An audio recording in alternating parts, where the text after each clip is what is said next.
Hey everyone, this is Emily from The Female Abroad, and you are listening to the Incurable Wanderlusts podcast, which offers tips, tricks, and trips to help make you a more confident and knowledgeable traveler. Here we provide and discuss firsthand knowledge from our trips to make sure your trip planning is easier. Be sure to follow so you can find this podcast when you really need it, and visit thefemaleabroad.com for podcast transcripts, our social media links, and more information that can help you with all your travel planning. Welcome to the Incurable Wanderlust podcast. Today we are going to go over seating on an airplane, such as what the best seats are, how to find the best seats on a plane, what different seating plans mean, and more. So if this sounds interesting to you, keep on listening. Now, before we jump into picking a seat, did you know that planes can have different seating configurations? Whether it's a Boeing or Airbus, seat configurations can be different depending on the airline, so you will want to take a look at a seating map. When it comes to speaking about configurations, you may hear something like 2-3-2.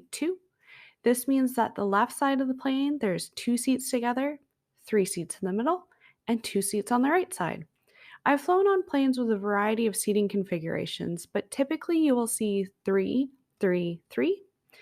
2-3-2, and 2-4-2. They're the ones you often see in economy. But I was on a plane once that had a 2-5-2 configuration, but this is less popular. As the person in the middle, it's extremely difficult for a steward to serve them, as you have to lean across 2 people to get their order or to pass them something. And if the person in the middle needs to get up to go to the bathroom, they have to climb over 2 people no matter which way they get up. Now, for some people, the configuration of their plane is extremely important, and they will even fly on a different flight or with a different carrier if it is not the configuration that they like. So if this is something important to you, then I would take a look at a seating map for your flight or the flight you're thinking of booking on Seat Guru or Seat Link to see what the plane configuration is currently planned for that specific trip. And they may have additional layouts for other planes that may fly that exact same flight as well. So while airlines can change the planes that they do use, especially if it's going to be fuller or emptier than expected, at least you'll have an idea as to what you can expect the layout of the plane to be at the time that you're booking. So these websites, the Seat Guru and the Seat Link, can also tell you if it's going to be a Boeing or an Airbus flight. If you want to know more about which one of these airplanes flies, which company planes, or even the class of the planes, then I'll list some handy reference websites in the description of this episode so you can dig in a little deeper. Now, one quick tip without looking at a plane that you can figure out which version it is by looking at the flight number. If it starts with an A, it's going to be an Airbus. If it starts with a 7, then it's a Boeing. Now, let's start to get into the core of this episode. The most popular question I get when it comes to flights is, how do I know what the best seats on the plane are? To determine this, I will usually ask, do you want the seats that fit best or with what you prefer? Or are you looking for the best ranked seat? The reason I ask these questions is because there is a website, which I just previously mentioned, called Seat Guru, which will allow you to look up the seating plan for the plane you are most likely to be flying on, and the seats are actually ranked by people, so you know what people prefer. I've been using Seat Guru for a little over a decade, and it's been recently snapped up by TripAdvisor in the last couple of years, so the information is relatively up to date if you want to go with this ranking system. It's also a great way to determine what seats are best if you don't have any specific preferences. However, if you do have preferences, then you can always use the seat map just to kind of determine which seat designation and what area might work for the preferences that you have, as people can also leave comments on these seats. So some of the questions that I normally ask to help discover preferences are, do you have long legs or require more legroom? If so, then you'll want to sit either in a bulkhead seat, which are the seats at the front of each section, an exit row, or in a class that is higher than economy. To determine what class might work best, you might need to do a little bit of hunting to be able to find out what the seat legroom is. However, usually a quick search of your airline name, comma, seat legroom, and pitch will come up on Google quite easily. Now, seat pitch is the space between the back of your seat and the back of the seat in front of you when the seats are upright. In economy, this is usually about 29 to 34 inches or 74 to 89 centimeters, and that will give you about 30 inches or 76.2 centimeters, give or take an inch or so of legroom. Now, some people will think that the more seat pitch you have equals more legroom. And while this is a little bit of a good way to kind of get an idea, it's not always the best way to tell how much legroom you'll get, as it does not take into consideration things like the thickness of the seat or the tray table in front of you. So you'll want to find the actual leg room. If you can't find it on Google, or you're just don't have enough time to be Googling and digging in and looking at different websites, you can always just pick up the phone and call the airline, as they'll have that information ready. Now, if you do not want to pay for a class of service above economy, then look at booking yourself into a bulkhead or exit row seat, as this will guarantee extra legroom. One thing to note is that a lot of people with longer legs will also choose the aisle to stick their legs out into it, but you're not supposed to do that. So don't be surprised if an air steward asks you to move your legs back in front of your person. And you also have to take into consideration when the cart will be traveling up and down the aisle. So during food and beverage services, sometimes when they're selling duty free items as well, you'll have to keep your legs in front of you. So be wary of that, especially if you have to have your tray table down for eating as well. Another question: do you travel with multiple items or things that you need to have easy access to? If so, you'll want to stay away from the bulkhead seats. Because there's no one in front of you, there's no chair to store your items under, so everything has to go up and above. I also find that window seats provide more space to shove things underneath, but however, you'll also want to keep who you're traveling with in mind as well. Because with children, bulkhead seats might work better because there's more space for them to kick, play, stretch, and they won't feel as blocked in. Do you want a seat that reclines? If so, then you'll want to avoid the very back rows of the plane and exit rows, as those will not recline. Depending on the airline you fly with, you may also have to book Economy Plus or Premium Economy to get reclining seats. Do you want a higher chance of having a full row to yourself? The further back on the plane you sit, the higher chances you have of sitting alone or with a flight attendant. The only downside is you get the smells from the bathroom, the seats won't recline if you're in the very last row, and you're some of the last people to get off the plane. If you are flying with someone and you want to make sure that you get a row just for the two of you, if you're sitting in a configuration of more than two seats together, then you can always try this trick too, where one of you books an aisle seat and one of you books a window seat. As most people do not want to sit in the middle, those will be some of the last seats that get booked. However, this trick can backfire, and you might have a stranger in between the two of you that does not want to move. Want to get sleep or off the plane quick? Then you'll want a seat that is closest to the front of the plane. If you want to sleep, I would go a little bit further and pick a window seat, as then you can lay your head against the wall of the aircraft. But if you want off quick, then pick an aisle. If you're planning on sleeping, then you may even just want to decide which side of the plane is better based on where the sun will shine. As a rule of thumb, if you're in the northern hemisphere and you're headed east, then sit on the right side of the plane. If you're going west, then you'll want the left side.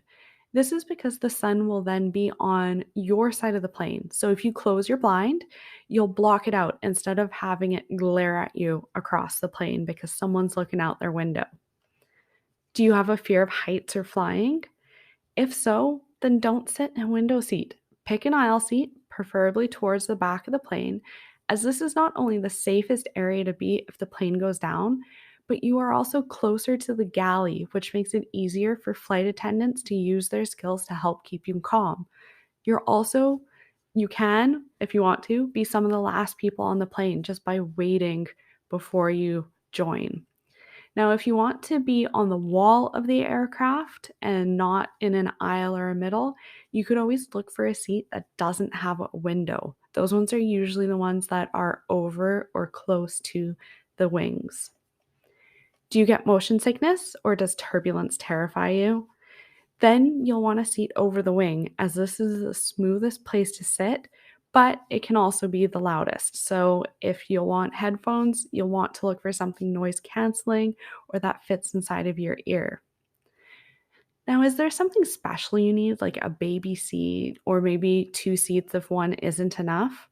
There are sometimes limited spots for these special seats, so you will want to call the airline directly to get these arranged properly for your needs. Some airlines will allow you, if you need two seats for one person, they'll allow them to book online and then you just call the airline and have the second seat refunded. But this varies from airline to airline, so it's always best to just call and talk to someone in their call center. Now, when it comes to flying, if you book the cheapest ticket you can pay for and then try to book your seat at that time, but you're hoping to get it for free, this generally does not work. You actually won't be allowed to pick a free seat until 24 hours before your flight boards. Now, due to this, if you're someone that has to have a specific seat, then you'll want to book it at the same time as your ticket. And the cost of booking the seat varies from carrier to carrier, location of the seat on the plane, how full the plane is, and how popular the seat is as well. Another thing to keep in mind is the currency of the booking will be done in the currency of the country you are departing from.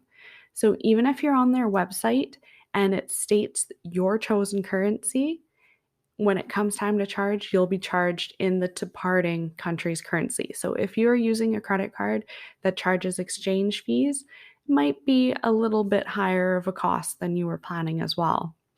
However, since the cost of meals and seats can add up, I'll usually look at economy and the class above it to see if the price difference is worth it to pay a little bit more. I mean, it's super easy these days to spend $100 on picking your seats and checking your bags. But for 200, maybe even 300, you can get a larger seat with more leg space, a meal, a chosen seat, luggage checked, and even other things too, like mileage points, priority check-in, priority baggage offloading, and even more depending on who you're flying with. So it never hurts just to take a look at the seat class ahead of you, as you never know what you'll find. Now, looping back a little bit to the 24 hours before you fly notice. So typically, the airline will send out an email alerting or asking you to check in for your flight.